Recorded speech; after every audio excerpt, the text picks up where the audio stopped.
छातीवर गोळ्या घालायला तयार आहे, मात्र कर्जमाफी घेतल्याशिवाय हटणार नाही असं बच्चू कडू आहेत आज वरच्या विदर्भात. लय वल्गना बघितलेली आहेत मी, त्याच्यामुळे लोकांनी असा फसू नये. मंत्रिपद असताना काय झक मारत होता का?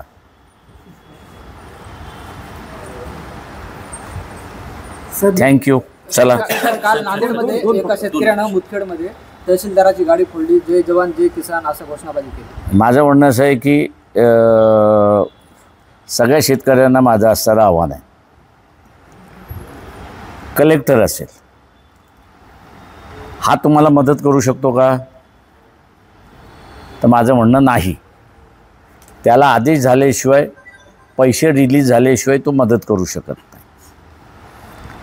लोकांचं अनैसर्गिक जे जीवन आहे हे पहिल्यांदा त्यांनी सोडलं पाहिजे. दुखणं कुठं आणि औषध तिसरीकडे. ते दुखणं कसं बरं होईल? इथे दुखणं आहे की ज्याला तुम्ही सत्तेवरती बसवलंय, तुम्हाला मदत द्यायची की न द्यायची तो सत्तेवरती बसलेल्याने निर्णय घेतल्याशिवाय अधिकारी कुठून मदत करणार?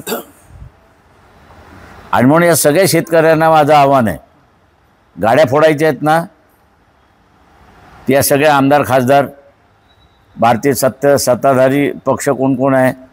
मग इथला शिवसेना एकनाथ शिंदेचा सत्ताधारी आहे, अजित पवारांचा सत्ताधारी आहे, BJP इथला असणारा सत्ताधारी आहे. या पक्षाच्या नेत्यांच्या गाड्या फोडा ना, तुम्हाला न्याय मिळेल. भलतीकडे दुखणं दुसरीकडं, औषध तिसरीकडं, हा कुठला सोल्युशन काढलाय? राज्यात आणि केंद्रामध्ये जर बघितलं, भारतीय जनता पार्टी असेल, राष्ट्रवादी आहे आणि शिवसेना एकत्रित आहेत. मात्र स्थानिक स्वराज्य संस्थांची जेव्हा निवडणूक समोर येते तर आपापसामध्ये आत्ताच वाद करून होतो. तिथे बघून घेतील, मला काय माहीत नाही, का मी काही त्यांच्या आघाडीचा सदस्य नसल्यामुळे मला काही माहिती नाही. थँक्यू सगळेजण, थँक्यू.